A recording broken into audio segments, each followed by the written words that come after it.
Okay, welcome everyone. Looks like we must have a holiday on Monday or something, right? Some people wanted a 5-day holiday instead of just the 4 days. Again, it doesn't directly affect our class. We meet Tuesday, Thursday, but if you have a class on Monday, don't come. It's a holiday, so we can use that time for what we need to. Um, Also, I'll update or remind you sort of about attendance.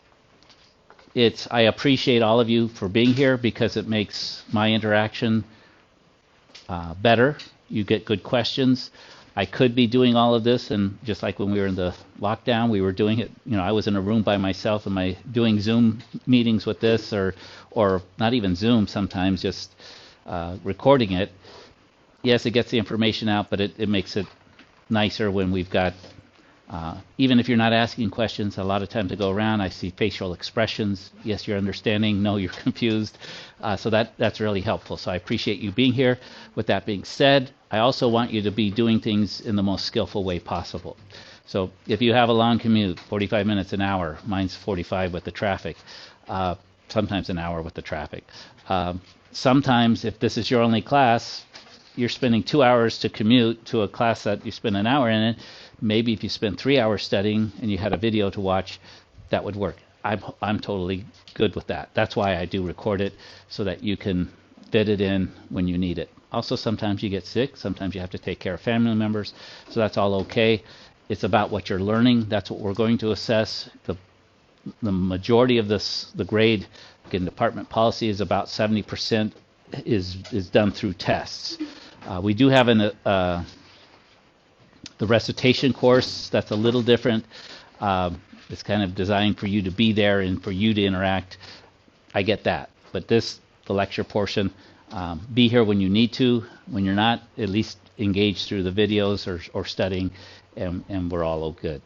So just sort of a highlight where we're at. We're going today. We'll look at 2.2 and 2.3. They're kind of similar, so we should be doing pretty good. And when we did the complex numbers, we looked at the quadratic formula, so that leads us right into 2.2. So we're going to take a look at those. Next week, we still have our full 2 days, Labor Day on Monday, but we will do 3 more sections, and that will compose what we have for the exam.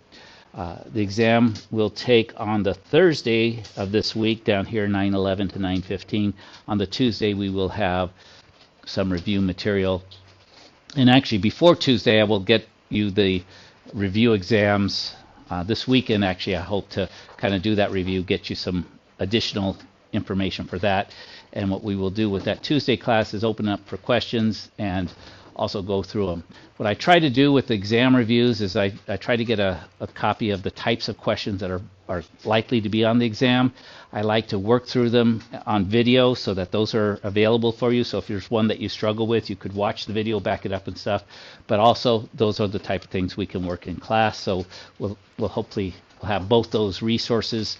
Again, this is the first time I've taught this particular version of the 171. I teach another one, so there'll be some overlap, but there's also some things that are a little different. So I'll be making new resources, but I'll have those lined up at least, hopefully, maybe by this weekend, and that gets them a week before the exam. But then, so that's what we're working towards, is that you can do very well on the exam. With that being said, the Pearson, the My Math Lab, I forget how that works as far as due dates. I think there is a secondary due date, if I remember, when I set things up. So I put the secondary due date that is still available to you until the exam. So the first one is like the snooze alarm. Gets you up at 5 a.m., but you say, I'm still tired, so I can hit the snooze alarm. I'm going to do it a little bit later. So if you don't make that deadline, that's okay. You'll still get full credit all the way up until the exam, but it does it communicates about when you should be completing it, just for optimal. But again, you work with what you need to work with. But I think that's how I've got it set up. I'll verify that, but I'm pretty sure that there's a first due date for each of the assignments, which is about a week after we cover it. So you should hopefully be far enough along in them. But if there's one or two that you're struggling with, sometimes in math it's best to move forward and then you'll understand it rather than trying to work on something. Sometimes you're just never going to get it if you just stick with it, but you go do the next thing and, oh, that's what that was talking about. Understand it completely, then, you know. So we'll give you those so you can continue to work on the past homeworks all the way up till the exam. And then we'll have our first exam. We'll see how that goes. And I think what we have 3 midterm exams and then 1 final exam in this course. Good. Any questions as we move into the content? Okay.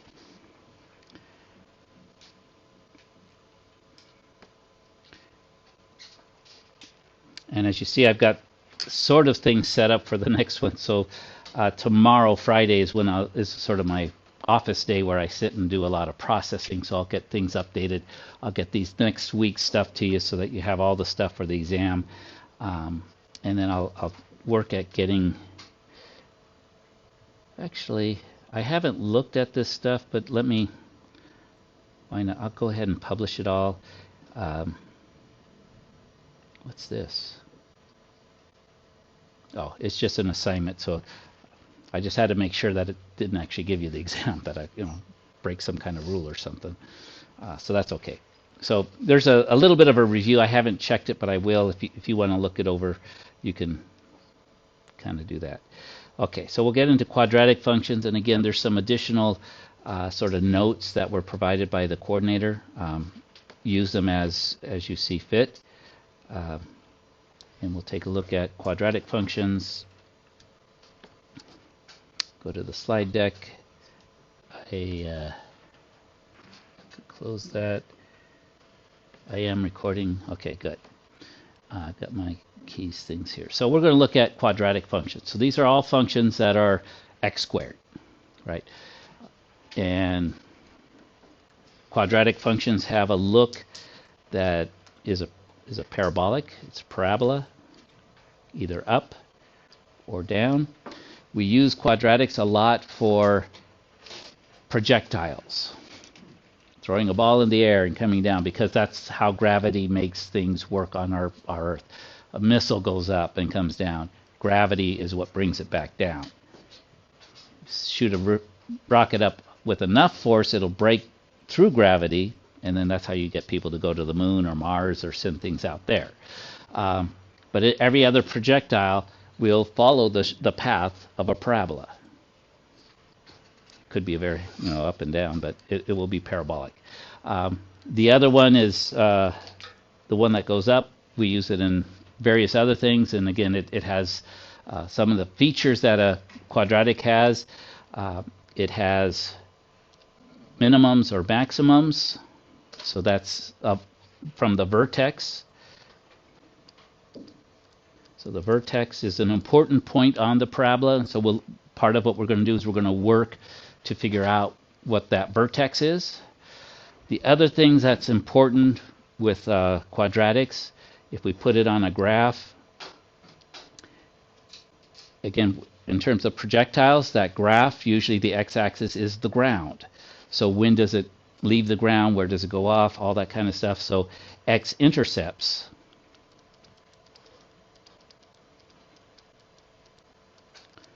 again, important points because physically that's what they represent, but when we get back down to the ground, something like that. So x-intercepts are important. We'll look at, and actually x-intercepts, that's what we were finding with the quadratic formula. We were looking for where the function equals 0. 0 is the y value. When the y value is 0, we're on the x-axis. So we've already really talked about this. We will get some more techniques for doing it that might be a little easier than using the quadratic formula. Okay. So here we go. A quadratic function is simply something with x squared. Again, it could have up to 3 terms, right? It's got something times the x squared, something times x, and plus c. A cannot be 0. If a were 0, then the x squared term disappears and it's all of a sudden linear, right? So, but every function with an x squared will have that typical shape of sort of the U, the parabola. And again, physically what that means is that that's gravity's involved, so something going up and coming down and various things. But we're going to work with this. So this is, we've already gone through from Thursday solving this and coming up with the quadratic formula. So we did the hard part. One of the things we see is the value of a, because a is multiplied by x squared. X squared is going to be probably the largest term, because the other one you just multiply by x. This one you're multiplying by x squared. So as x gets bigger, right, x5, it's going to be 5 squared is 25. The other term is lesser. So the a is a very big determining factor. If a is positive, so this is a is greater than 0, that's positive, it's going to open upward. And then if it's opening upwards like that, it's giving us a minimum value at the vertex. Okay, so there's, again, depending upon the context, this fits in. Vertex is going to be our minimum value. And sometimes they ask for the vertex, sometimes they ask for the minimum value, but they will both give us that same. Okay, and then if a is negative, right, negative in front, what that does is, we remember our we did transformations, didn't we? Translations and so yeah, that was a reflection. So instead of going up, it's now going down. It's reflected over the x-axis. And so this is just saying a is less than 0, which means a is negative. And then we get opposites. We get it going down, call it opening down, and then we get a maximum instead of a minimum, because it looks more like a mountain, so we get the top of the mountain instead of the bottom of the valley. Okay, so we think of it as a path. So those are kind of things we want to keep in mind as we work with these, so that part of what we want to develop in math is this, be able to spot patterns. We see the function, we can almost visualize that graph, at least the general parts of the graph, okay, the important parts of the graph. What we're also going to see, and sometimes I jump ahead, but that this value of c, because it will give us our y-intercept, right? Because the y-intercept is where x equals 0. Put in zeros for the x's, everything else goes away. C is also always our y-intercept. Oftentimes in the context, that is where we're starting, right? At time 0, we're throwing a rock up or we're launching a missile. So if we're on the top of the mountain, that c might be our distance that we're up already, okay? But that's giving us a y-intercept, which also, again, depending upon the context, could be important, but it's something that we get just from looking at the function itself. And when we go to graph these things, as you'll do, I'll use that a lot of times to figure out the window that I'm going to look at, right? Because when I go to my graphing calculator, it gives me a window on the world. If my window's too small, I don't see anything. It's like, well, nothing's there. Well, yes, it is. It's just in the part I don't see. So I have to make my window bigger with using the logic. Okay, so a, positive or negative, gives us whether it opens up or down. So that kind of gives us the direction it's going. The c gives us our y-intercept. So that tells us where we're sort of starting. Domain and range, we talk about this quite a bit with every function. The cool part about the quadratic functions is the domain is all real numbers. So from negative infinity to positive infinity. But conceptually, our mind has a problem with this. We look at this graph, it doesn't look like it's going off to negative and positive infinity in the x because it's going down so fast. But since it's got some, basically it's also, we'd have to go to, it's going to negative y infinity as well, and it goes there, but it will actually you can put any x value in, okay? So the domain is going to be negative infinity to positive infinity. We write it that way. Another way to write it is all real numbers, but that's our domain. And it will be the domain for every quadratic mathematically. Sometimes the context will say there's a smaller domain. I got a rocket, we're going to put it off, and then it's going to hit the ground. So the implied domain is from the start to the finish, so x is 0 to whenever it hits the ground. So that's the implied domain. So sometimes the questions will ask, what's the domain of the situation? That could be different. But with a quadratic, it is mathematically at least always negative infinity, positive infinity. Mathematically, it also, the range, that's our y value, so it's top to bottom. The vertex is our important point to look at. The y value of the vertex in this case is 1, and we can see that the range starts, is the highest value is 1, and then it goes down to negative infinity. So the range is usually easiest picked off of the graph. And again, it's based off the y value of the vertex. In this case, the vertex would be the point 0, 1. We're going to use this, so the range is going from 1. But when we list it with an interval notation, we list from smallest to largest, so we go from negative infinity to 1. And 1 is included because there's actually that point there. The vertex 1 is included. So we want to remember to use a bracket with the 1. Infinity we never get to, so we put a parentheses. Okay, so and some of you will be just fine with interval notation. Some of you may struggle between when is it a bracket, when is it a parentheses. Brackets whenever it's included, parentheses when it's not included, the endpoint's not included. So we'll talk about those. We're doing okay with domain and range.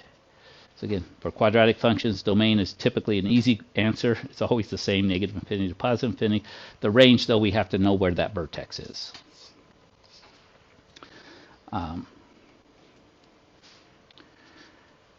We can write the quadratic in various different forms. This one might have been, we were kind of getting to this when we were doing the quadratic formula. So we could FOIL this out, but what we could do is also complete the square. We see this. This is what's called the vertex form.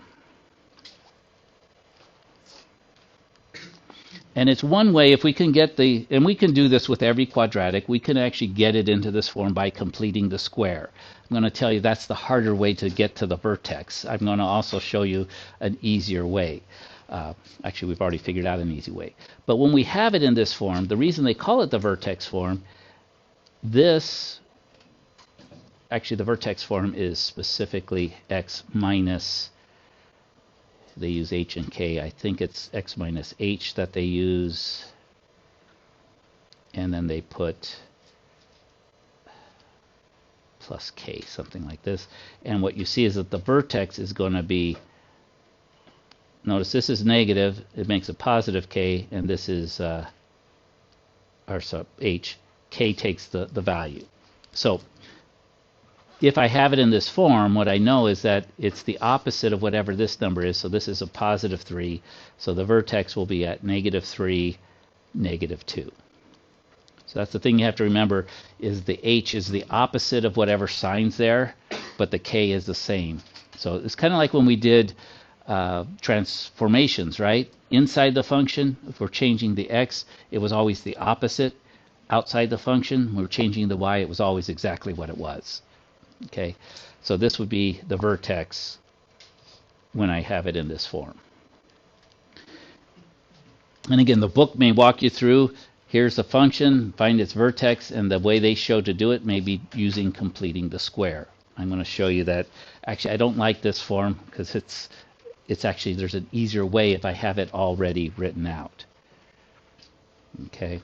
So yeah, vertex form. Oh, I already had it written down, and I got it right. So that's because usually I mix things up. So, but that's the form, and then it gives us the vertex. Okay. So some of the questions will give it to you in that form. You don't always have to multiply it out because you could graph it as it goes. And what I'll do is I got a new subscription to the TI-84 calculator online, so I'm going to actually put this in and I'll show you. I don't want to stop. I want to keep that. So x plus 3 squared. So come here. Let me clear out what I've got from last time. And so we could just, and part of what I want to do is I want you to encourage you that as you do these to graph, you know, it may not ask you to graph it, but sometimes I think if you go ahead and graph it, it will verify things to you, because otherwise you're just looking at it sort of abstractly. These two things are it says they're the vertex, so I'll just put it here. But then if you graph it, and let me, I'm going to go to Zoom Standard number 6, which is a standard window, because I think it shows up pretty good. Then we can see, it looks like 1, 2, 3, yeah, -3, -2. That looks like the vertex. Also get some practice in here. There's second calc. I can find that vertex by finding the minimum. So I'm going to go do that. To find the minimum, it asks me to go a left bound and a right bound. So I have to go to the left of the vertex, and then I have to go to the right of the vertex. And notice I got this little spider guy. Looks like, well, it's a four-legged spider, but maybe it's two pairs of, looks like a spider. I call it a spider. Anyway, you call it what you want. Four-legged something. I put a left bound anywhere to the left. Notice here's the vertex. And then it asks for a right bound. I go to the right, and notice it's drawing sort of a fence around there. It could be anywhere over here. And then it asks for a guess. I just hit enter instead. I could move it closer, but I just hit enter. It looks between those two boundaries. It finds the vertex. Oh, I thought you said it was at -3. Well, it's our calculator sort of being overly, because it's a calculation, we would round that to -3. But I see it now. It's -3, -2. And my mind is in complete agreement now, because it's seen a picture of it. It's saw a slide that says that should be the vertex, but it also saw if I graph it, I get it. So now I'm, you know, it's deeper learning. Okay, so even though it doesn't ask, go ahead and do those sorts of things. And again, just giving yourself practice on using the graphing calculator, because you can use it on every exam. In fact, I highly encourage it on every exam. Okay, so we good so far? Vertex. Let's return here. So we got that.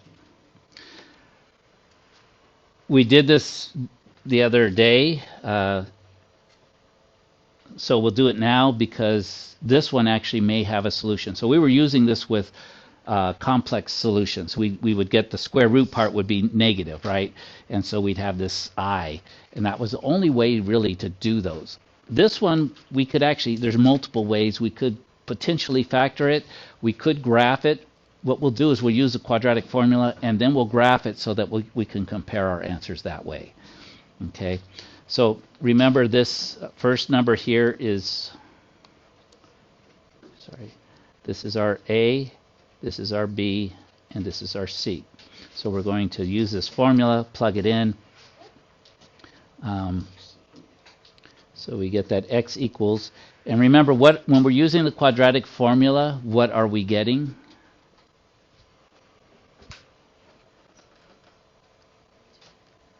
We're getting the place where y equals 0, and on a graph, where does y equal 0? X-intercepts. Okay, so always, again, remind yourself what we're finding. It's just not plug it in and get an answer and, oh, that's x. It's an x-intercept as well. Okay, and we'll see that, and that's why I'm going to also graph it so that we can see that. So then I get -2 plus or minus 2 squared minus 4 times 3, that's A, and times 5, that's C. Oh, this might also be, maybe it's not going to be, yeah, we'll just go through. And then it's 2 times 3 on the bottom. So that's -2 plus or minus square root of 4. And 4 times 5 is 20. 20 times 3 is 60. It's going to be a negative, so it is one with an I. So again, we did things like this. 4 minus 60 is 56. In fact, I think maybe we did this one, didn't we? Well, we can do it again. Negative 56 over 6.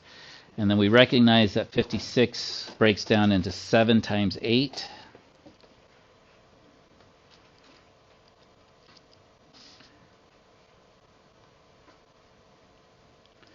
And I'm going to deal with the negative. Remember, the square root of a negative just means that there's an I.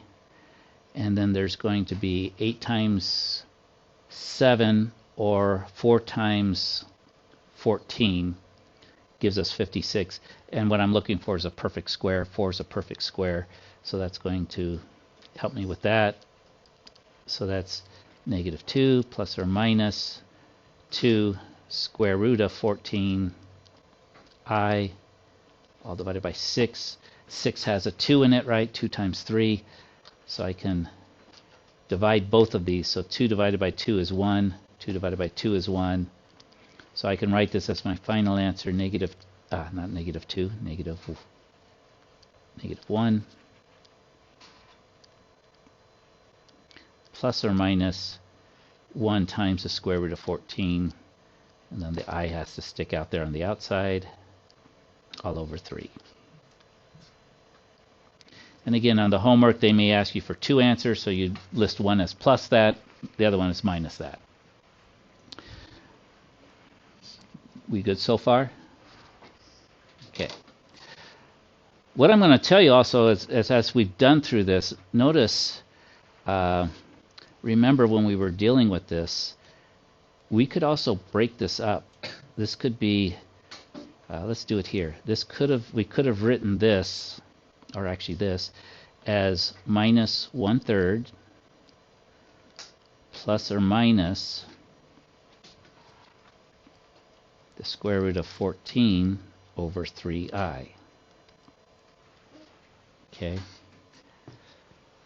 That's the same thing, right? Just take it, because it's all under one denominator. We could split it off. But what that is whenever we have a number, let's take something that's a little easier. If we add and subtract something from it, 5, where is that number 3?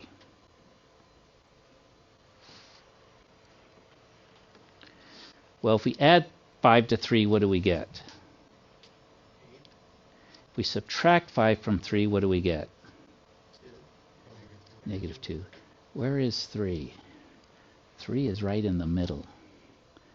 Because we were at 3, we added 5, we subtracted 5. It doesn't matter, because we're adding and subtracting the same thing. That number is always in the middle. Okay? And so what I want you to see is, when we do negative b over 2a, we're adding and subtracting. The x-intercepts are going to be in the other side. So if we've got 2 x-intercepts, what's in the middle of an x-intercept? Good call. That's where our vertex is. So I don't know. I never saw that and when I did, I go, it's been there all along. Minus b over 2a comes from the quadratic formula. That's the x-coordinate of the vertex, because the x-intercepts are on either side of it. And now we've got an imaginary, we don't really see that, but that's exactly what's happening, is we can find the x-coordinate of the vertex. Just coming back to the quadratic formula, that's going to be the part that's minus b over 2a. The plus or minus gets us the x-intercepts on either side of that vertex. And that's what we always get, this symmetry. Okay, and that's the other part we're going to have to find. They're going to ask us about finding the symmetry, the axis of symmetry. Well, what's that? It's x equals this, right? This is the middle of the parabola. Okay, it's the bottom of the dish or whatever. Yes, sir. When you took the 4 out of the square root of form that quotient I. Yes. How did that turn into a 2 on the outside? Okay, so it was the square root of 4 times the square root of 14. Square root of 4 is 2. Oh, okay. So yeah, I missed that step, but yeah, Gotcha. that's how it. You just take it out? So it just comes out, yeah, Okay. yeah. I always thought of it as a rule that's kind of like the square root's like a jail. To get out of jail, you need 2, so 2 times 2, you need one of them gets out. I guess the other, I don't know where it is, but so get out of the jail, you need 2 of them. So, and then so this just becomes equal to 2 without the Okay, good. All right, I think we'll keep moving. Special points on the parabola. So now we've actually already found the x-intercepts, right?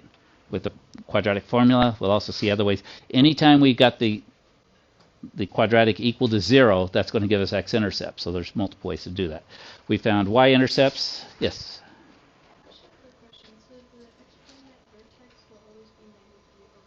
Yes. Yes, always. Because then you're going to add and subtract even. Yeah, good. So here we'll formalize this to find the x-intercepts and the coordinates of the vertex of the parabola. I'll move this back up. Okay, so finding the x-intercepts, we could use the quadratic formula. Okay, we could plug all that stuff in; it would give it to us. Let's work with this though. Let's go ahead and get the vertex first. Okay, so the vertex, we said we can get its x-coordinate by simply going to minus b over 2a. And here we see that a is -1, b is -8, and c is -16. Okay, so to get the vertex, one way to do it is do minus b over 2a. So we do minus -8 over 2 times -1. That gives us positive 8 over -2, which gives us -4. So that's the x-coordinate of the vertex. How do we get the y-coordinate of the vertex? Exactly. Y equals that. So then we have to go back to the original. No shortcut for that. We just got to plug it all in. So we're going to plug in -4. So we'd have y equals -4 squared minus 8 times -4 minus 16. -4 squared is 16. So we get a -16 here. Negative, negative, make it a positive. Is that 32? And then -16. -16 and -16 are -32.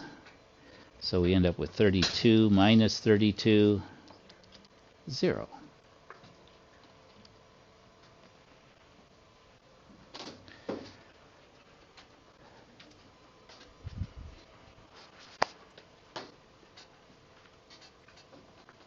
Is that right? Make any mistake there?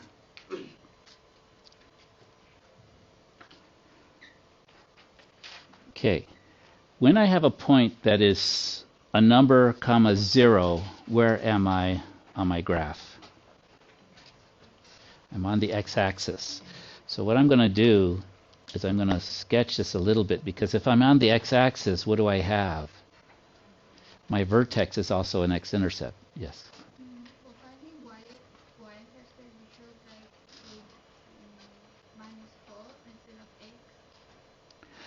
For the y-intercept, we would just look at the value for c. So, wait, c. So you're talking about here? Yeah. We're plugging in x equals -4, if I did this right, because, yeah, we used the formula minus b over 2a. So we did that. We got that x is -4. That's what we plug in. -4 squared is positive 16. So this should be positive 32. And we got our -16. So we end up with 0. Is that what was your question? Is that? This is for the vertex, just the vertex. So that's going to give us, again, we can look here, the A, it's opening downward. So what we can see is that at that point, -4, 0. So -4 is over here, 0. We're going to get a vertex and it's going to open downwards. Something like that. It'll probably hit the y-axis. Actually, what I could do is I could use the y-intercept as that -16. So it's actually going to hit down. So I could actually start sketching this graph a little bit, labeling it, and so it should look like something like that. Now, to find the x-intercepts, what do I have to do? Well, if I drew the graph, if I got to this point, I see that there's only one x-intercept, right? Because the vertex is going through there. If I didn't catch that up, I could use the quadratic formula, and you would get that, yeah, it would be equal to 0.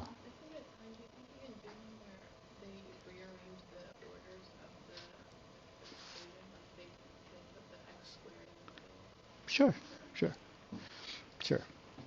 I think it might even be there. So I'm going to sort of move forward, but yeah, x-intercepts is simply -4, 0. And again, I encourage you to kind of go back and graph these, and maybe even at the beginning to graph it, because when you see what it looks like, then you kind of know what to look for. Well, if I find the vertex, I've also got the x-intercepts. Okay, but watch for that. When you get when a y is 0, you've got an x-intercept. When the x is 0, you've got a y-intercept. So this is the point 0, comma, -16. Let's see, what time is it? Gotta go. Okay, so let's so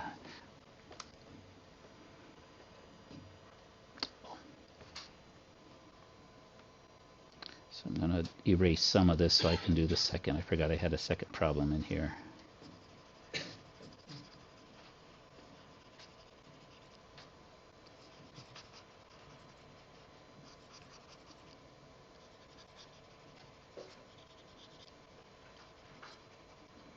Okay, so let's take a look at this one. Again, they both want the vertex and the x-intercepts. Let's go ahead and start with the vertex. We start finding the x-coordinate of the vertex, and remember that's going to be -b/2a. So b, and again, that question, if it was in a different order, and often is when they have a negative on the x squared, they will put it maybe in this order. What I would do is, first step is to put it in order. Because the value of a has not changed. It's just in a different location, right? The value of b has not changed, but now it's in a different order. This is b, this is a, and this is c. Up here, this is our a, this is our b, this is our c. So regardless of the order they put it in, we can always either reorganize it so it's from the highest degree first, or just know that the x squared is always where the a is coming from. The term with just the x is there. So we get -2. Oh wait, yeah, so because 2 is positive, negative b would be -2. In the denominator, we get 2 times -1. So we get -2 over -2. The x-coordinate is going to be +1 for our vertex. Okay, so I'm going to write that there. It's 1 comma something. How do I find out what that something is? I plug in the 1 for x.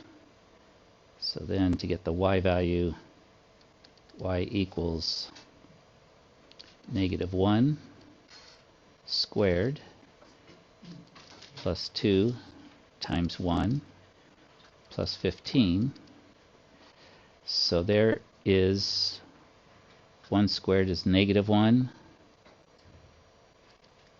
plus 2 plus 15. That's 17 minus 1 should be 16.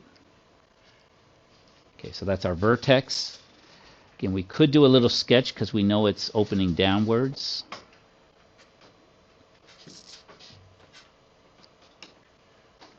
So 116, and it will open downwards, going something like this. We know it's crossing the y-axis. The y-intercept is at 15, because that was given to us. So actually it's a little bit closer. It's supposed to be 15. And we can see we're going to get 2 x-intercepts, right?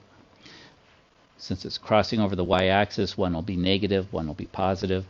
And again, we could use the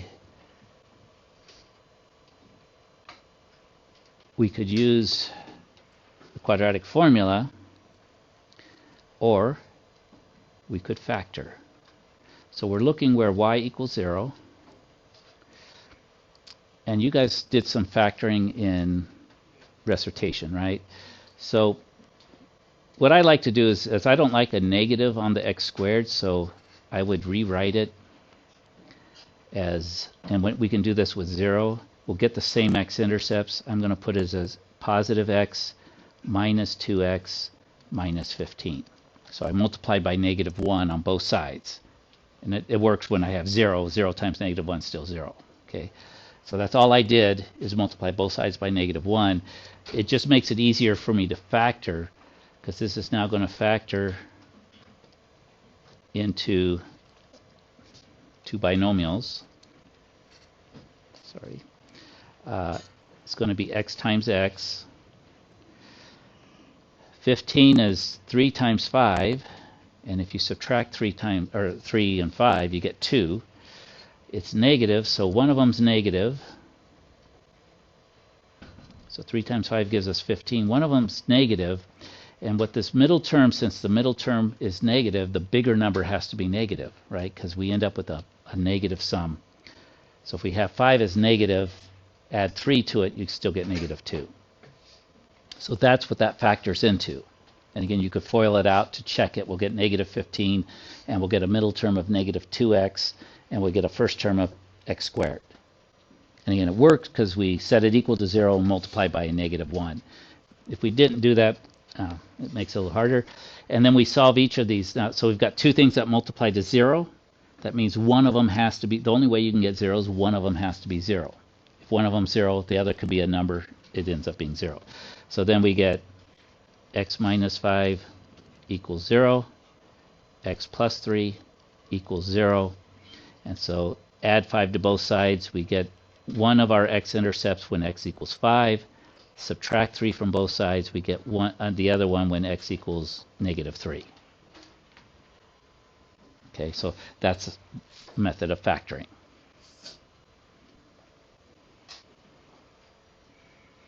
This one I'm going to go ahead and actually graph it, and I'll show you how you can do that with the graphing calculator. Any questions before I move over to that with the calculation part? Okay. I'm going to keep them. And we'll go to our calculator. It's negative x squared minus 15. So come in, change my y value or my function. With a TI calculator, if I'm going to put negative x, don't put subtract x. You have to use this little negative. It'll give you an error if you don't, but so that's negative x squared. And then the middle term was negative 2, but I used the subtraction, so minus 2x. And then subtract 15. So that's what was given. I'm going to go to the graph.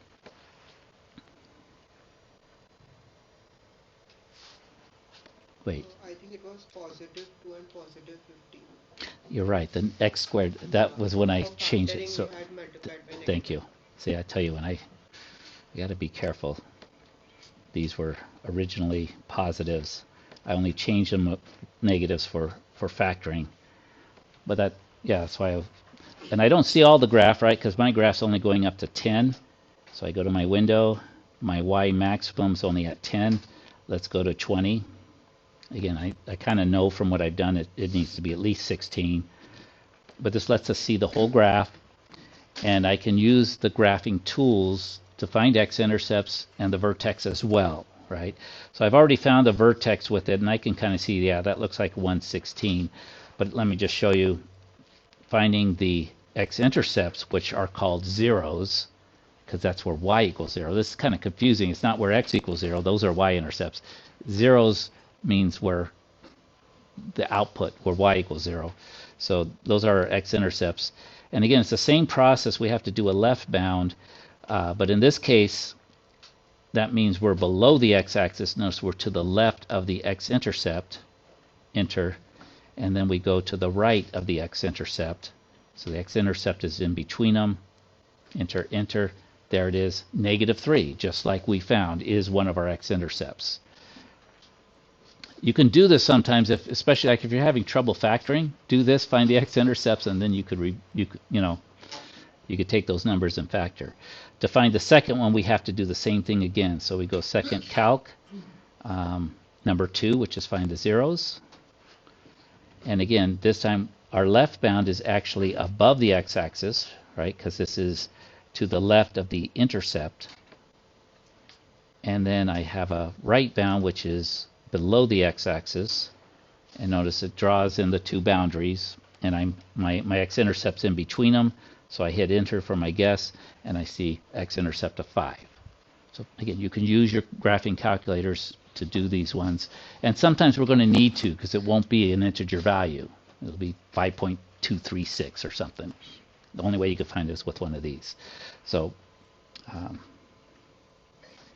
and we could also have found the vertex with it. And I encourage you to do both. Again, yeah, you only need one answer, enter it in the homework, you get it right. But if you do both, you're strengthening your ability to find those things. And you're seeing it visually, you're seeing the graph, you're seeing where those points are, you're seeing also how to do it with formulas. You see them both. I spoke about my students in Kazakhstan. They were great with formulas. They could do it in their head. But one of the things they had difficulties with was applying it because they didn't have all the tools for drawing it and the interpretation part. Sometimes over here we focus too much on the interpretation part. We're not so technically, but it's good to be able to do both, to be able to interpret what's going on and to be able to do it proficiently.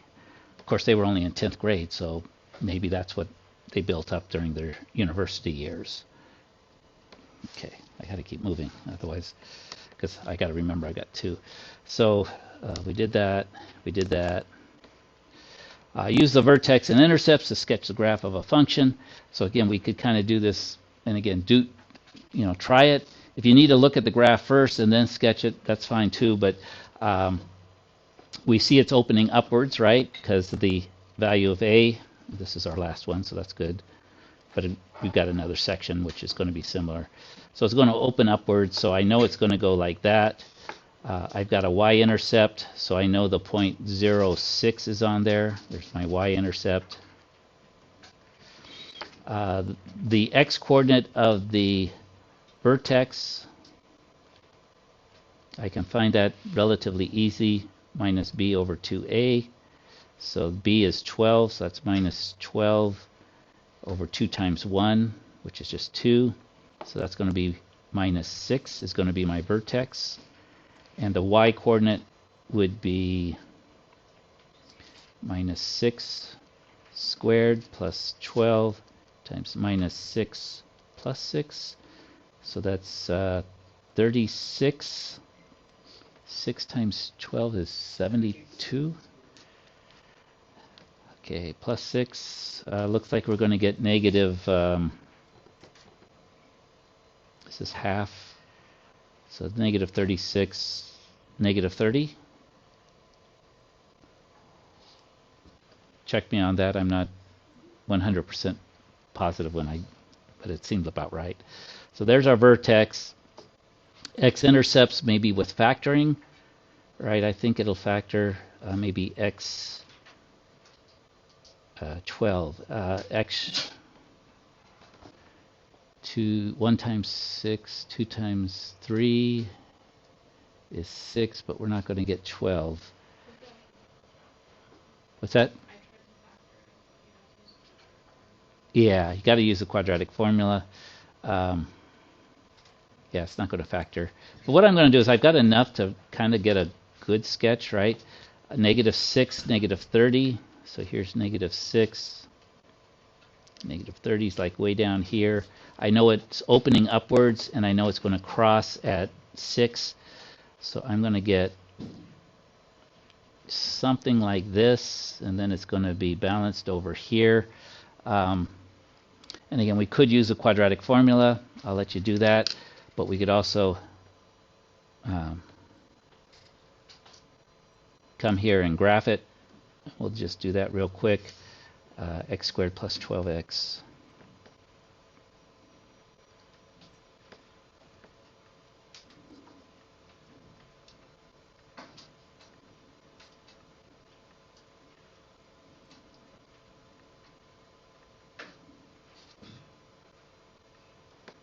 Did I get that right?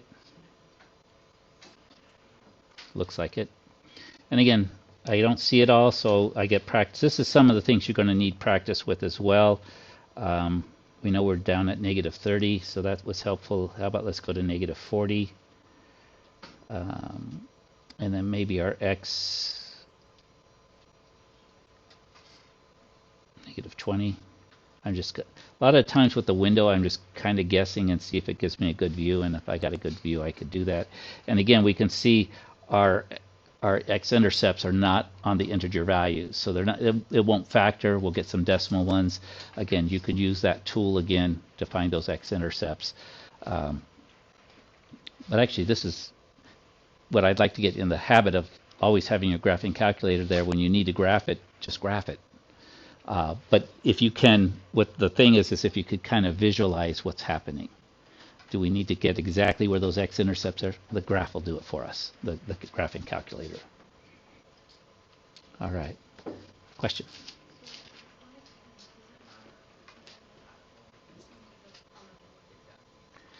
Yeah, they're going to check when it's on paper. If it's multiple choice, I don't think they're going to be a multiple choice test. I'm not, like I said, you'd have to be able to choose the right answer, so then it just doesn't matter. If it's a written, I will take either one. A correct answer is correct.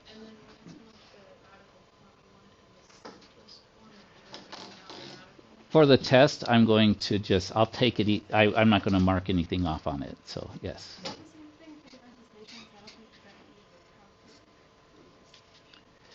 It depends on the activity. They have you doing some different activities, and we discussed basically have you engage in that.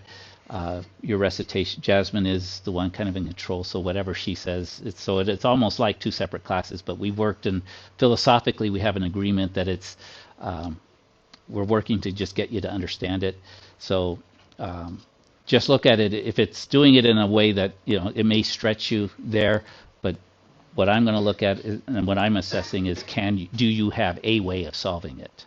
Okay, so yes. How did you find the y-intercept again? It's the number that's by itself, because remember the y-intercept is x is going to be 0. So if you plug in 0 for x, those all become 0. So it's always the y-intercept's always just kind of sticking out in your face. Maybe not always, but I mean, it's the number that's by itself, because everything else becomes 0 when you plug it in. It takes some time to pick up on that, but that's recognized in all the polynomial stuff we're doing. The y-intercept is always there. We all want to be careful. It's with exponentials, it's not always the case, because when you put in 0 for an exponential, it actually becomes 1, not 0. So sometimes that's a little different, but with polynomials, they're real nice because all the things with x's disappear. They all become 0. All that's left is that one number that has no variable by it. Okay. All right. Let's see what we can do with this next one. I think the next one will be pretty much the same. So actually, I'm going to keep the cameras rolling, if that's okay, and we'll just I'll post a link to say this was. What did I do? I may have closed out. Oh, there it is. Okay. So we're ready for 2.2. Or this was 2.2, and notice I am updating some of these with a little bit with more relevant content based off of the homework, and that's what's taking me a little bit of time, because when I go through and take the lectures I did have, I'm trying to update them, and the way you can tell I've updated them, it says section 2.3 instead of module something. It means he actually added something. Okay. So what is a polynomial function? So we've been working with a polynomial function. Quadratics are a polynomial function. It's just that x squared is the largest term. Question? Right. We can have it's a larger family. So we've been just looking at one member of the family, the x squareds. Before that, if you consider linear functions, those are also a member of the family. It's x to the first power. But now we can get x to the third, x to the fourth, x to the fifth, and multiple things. So it's something like this. And again, there's a lot of letters in here, but we always usually use, well, they use a to the n. So there is some coefficient, some number, 2, 3, 4, 5, whatever. There is an exponent. The exponents for a polynomial, though, they all have to be positive integers. 1, 2, 3, 4, 5. Not fractions, that would give us radicals, and not negatives. No negative exponents. That's kind of cool. Eventually we do work with negative exponents, but not here, because that actually introduces rational functions. Okay, so just anything. Here's an example. So again, we have been working with them. What ends up happening, though, is so these are all examples of polynomials. These are examples of non-polynomials because 2 over x, that's actually a negative exponent. That's x to the minus 1, so that doesn't qualify. We've got a square root. That's a fractional exponent. That doesn't qualify. And here's a negative 3 exponent. So these don't qualify. So it's just functions where x is to a positive integer exponent. Okay. And what we're going to see is what we're going to look at is they have all a similar shape. Okay. Based upon what the biggest exponent is. Okay. And what we can see is that there's 2 main considerations we're going to look at. In behavior, that's what happens out at infinity. So do they go up or do they go down? Do both go up and both go down? Like in a quadratic, it's a U shape, so they're both going to go up to infinity, or they're going to open downward, both go down to infinity, right? The left and right endpoint. We're going to see with a cubic, whenever it's odd, we get what I call the saguaro cactus with one end down and one up. So in behavior, oops, let me come back here.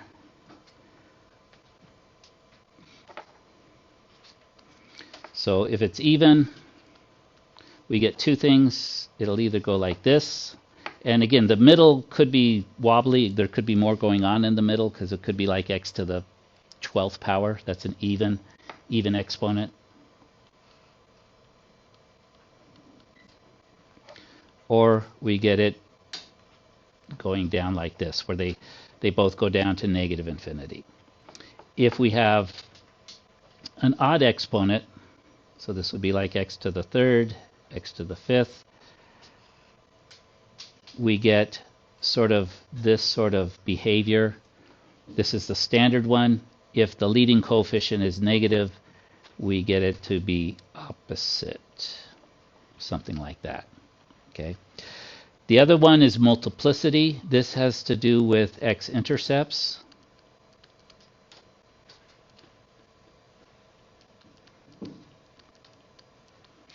And the basic thing is however many, whatever the degree is the maximum number of x-intercepts we have. So we talked about x squareds. We saw we could have one where, the vertex is touching, but oftentimes we could get 2 x-intercepts because it's a U-shape. We can't get 3. 2 is the most we could get. So if we have a 3rd power, what's the most we could get? 3. We could get it crossing 3 times. We don't always get 3, but 3 would be the max. If we had a 27 power, what would be the maximum number of x-intercepts we could have? You got it, 27. We don't want to deal with that, but we could. Okay. When we talk about multiplicity, there are actually 3 different types of zeros, of x-intercepts. So I could have x minus 3, right? And what that would look like is, remember, that's going to give me a 0 at x equals positive 3, because you solve this. So what's happening here is at x equals 3, I get whatever the function's doing, it's going to go straight through. Okay, and we'll talk about this and give some examples through, but it goes straight through. If I had x minus 3 squared as one of my factors, and again, there's maybe more going on here, what that kind of a 0 looks like, this is where maybe it goes like this, but it comes down and it just touches. It'll touch the x-intercept and go up. So that's called a multiplicity of 2. Okay, so if I have a multiplicity of 2, that's what, and we see it comes from that exponent. So it's going to touch the x-axis and go up. And then the last one we'll take a look at is if we had x minus 3 as a factor and it was to the third power, we call that a cubic, triple multiplicity, a multiplicity of 3. What happens here? Well, it's kind of like the first one, but what happens is it sort of meanders and sort of looks like a little straight. It doesn't go straight through, it kind of, and so we'll see these different types of multiplicity. But those are the 3 we're going to work with. Where are we? Okay, we got 15 minutes. I think we'll be fine.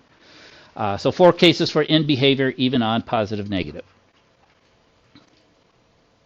Okay, so actually I already talked about that. But so the first case would look at the even.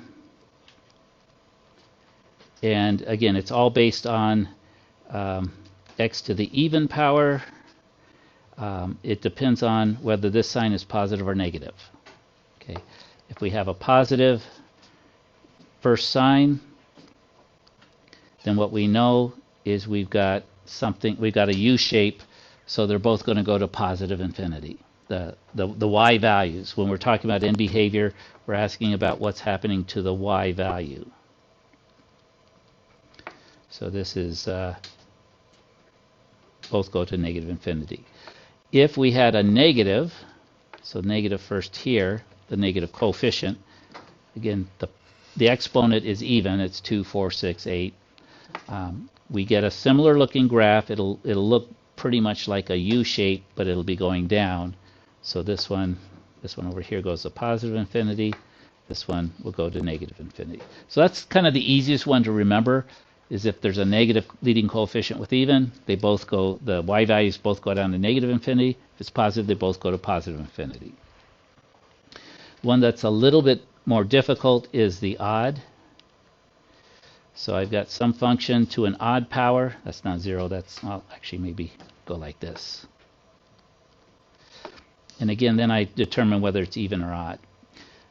With the odd function, the way it works is, because remember, if you've got 3, if you've got a negative number that you put in there, you've got a negative times a negative, which makes it positive, times another negative, it's going to be a negative answer, right? So when we're putting in negative values, we end up with negative values. And I'll just draw the sort of the typical x cubed. And when we put in positive values, we get positive values. So that's your standard x to a odd power. 3, 5, 7, 9, and so forth, right? So this is the positive. If you get a negative leading coefficient, so that, again, what happened is you plug in a negative x value, 3 exponent multiplying 3 times, you get a negative value, but then you've got a coefficient that's negative, and a negative times a negative is positive. So what that graph is going to look like is it's going to be a reflection, something like that. So negative, it starts out negative, or sorry, starts out the y value is positive on the negative side and negative on the positive side. So that's the opposite. So again, I just think of, it does this thing. So like a saguaro, one of those saguaro cactuses with one arm up, one arm down. And then just figuring out, it's a little, you just need some practice. Do a few graphs and you'll get kind of, but it's kind of got this opposite thing, right? The positive starts out negative and then goes to positive.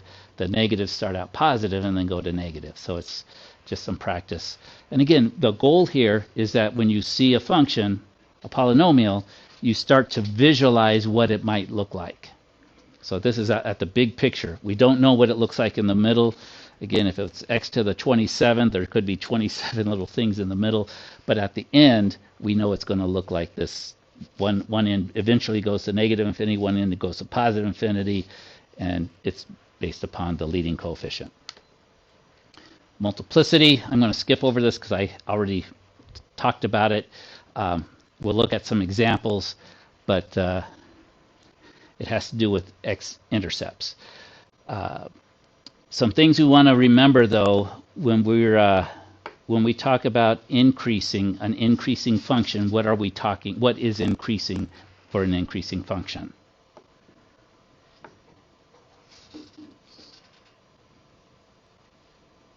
Remember, that's referring to the y values are increasing as we go from left to right.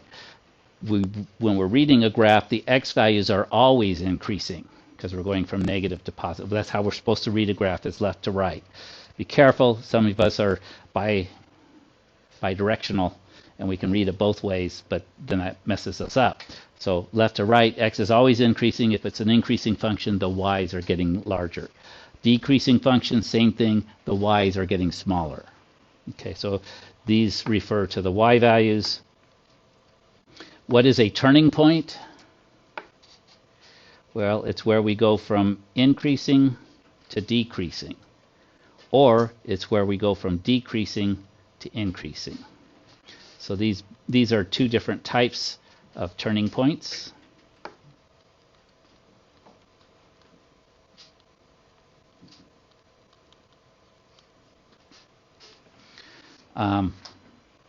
But and we'll see that. And again, it's what those turning points give us is either a maximum or a minimum. So kind of what we were talking about with the quadratic, it comes over to all these other ones as well.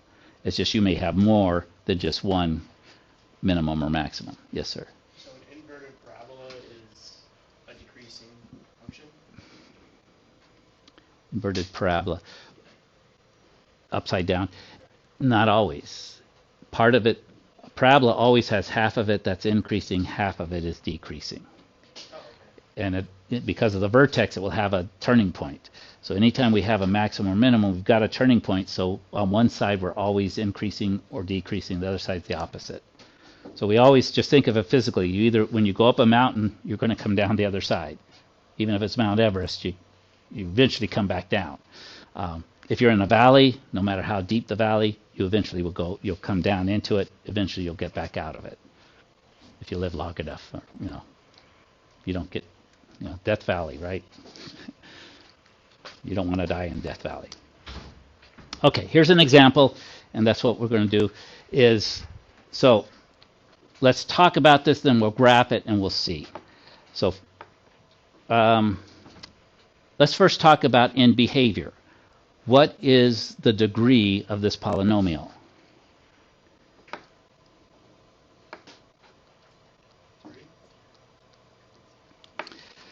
There's this 3 as the biggest exponent, but notice what we would have to do with that 3. We'd have to FOIL this out, so that would give us an x to the third. But then what happens to that x to the third? It's going to multiply by this x to the first. So now we've got an x to the fourth. We would FOIL this out, we'll get the biggest term we're going to get is an x squared. So if we have an x to the fourth and we multiply that by x squared, what do we get? X to the sixth. So in this case, we want to actually add all these exponents together. Did I do that? Yeah. 2 plus 1 plus 3. So the degree is actually 6. So 6-degree polynomial is what we're working with. So in behavior, right, is 6 even or odd? It's even, so they'll either go up or they'll go down. We look at the front, what do we have? We have a negative, so we know that's going to open downwards. So again, we don't know what the middle looks like, but we know it's going to be something like, it's going to be a U-shaped down overall for the in behavior.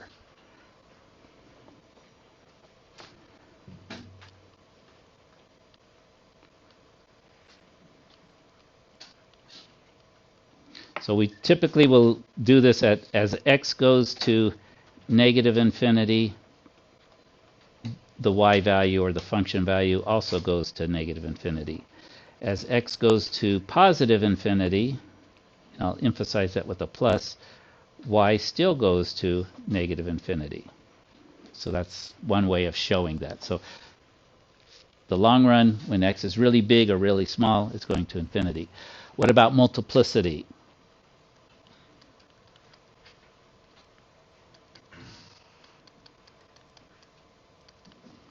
So we have a 0 here. So if we set this thing equal to 0, notice these are all being multiplied. Negative 2 is never going to be 0, so we get x minus 2 equals 0. So that's going to give us an x-intercept where? X equals 2. Add 2 to both sides. What type of multiplicity do we have? We have a multiplicity of 2, or kind of double. What's going to happen, let me see. I can kind of draw this. I don't know what the y-intercept, this one I can't really tell what the y-intercept is. I suppose I could put in zeros for x's, and then let's see if we did that. We would get negative 2 times 1, that's negative 2. That's positive 8, negative 16. It should have a y-intercept at negative 16 if I did that right. So I could kind of go, so I plugged in zeros for x's and, oh wait, no, you got to square these and cube these. I don't know what, so I'm not going to worry about that one. But what I do know is that x equals 2. I've got a multiplicity of 2, so I know, since it looks like this, well, actually, I know it's going to basically what I call kiss the x-axis. It's just going to touch it, right? And then it's going to, what I'm going to do is I'm going to find my other x-intercepts. So x plus 1 gives me an x-intercept at x negative 1, and x minus 4 is going to give me an x-intercept at x equals 4. So I've got one at 2, one at 4, and one at negative 1. The one at negative 1 has a multiplicity of 1, so it's going to go straight through. The one at 4 has a multiplicity of 3, so it's going to meander. So I know it's coming from negative, so it's got to go straight through here. It's got to hit the x-axis up there. It's got to just kiss number 2, and then it's got to come back down, and it sort of meanders down like that. That's the general form. Give me just, I got 2 minutes, so let me just graph this real quick. We'll use decimals so it's a little bit faster, and we'll see that this is hopefully what it looks like, if I can remember. So I'm going to go y equals negative 2. Was it x plus 2 squared? And then it was x plus 1. It was x minus 2. Thank you. I was just thinking that. And then the last one was x plus 4? Or x minus 4? X minus 4. Good, because that's okay. Raised to the third power. And we kind of see, so this one, multiplicity 1 goes straight through. Multiplicity of 2 kisses the x-axis, and then multiplicity of 3 kind of meanders. And those are our multiplicities, our end behaviors, and we're set to go, I think. Another examples. So look at a couple examples if you want, graph them, but see those are the concepts: end behavior, multiplicity, looking for zeros, looking for x-intercepts, and we're good to go. Awesome. Thank you. No class on Monday, which doesn't affect us directly, but might affect something else you have. Multiplicity is just like what it looks like. So, for example, if you wanted to consider y, 2 is going to be quadratic. Yeah, it's kind of like how many zeros are there. So like when I have a multiplicity of 2, it's really there's 2 zeros at the same place. That's why it kind of does that. 3 zeros, yeah.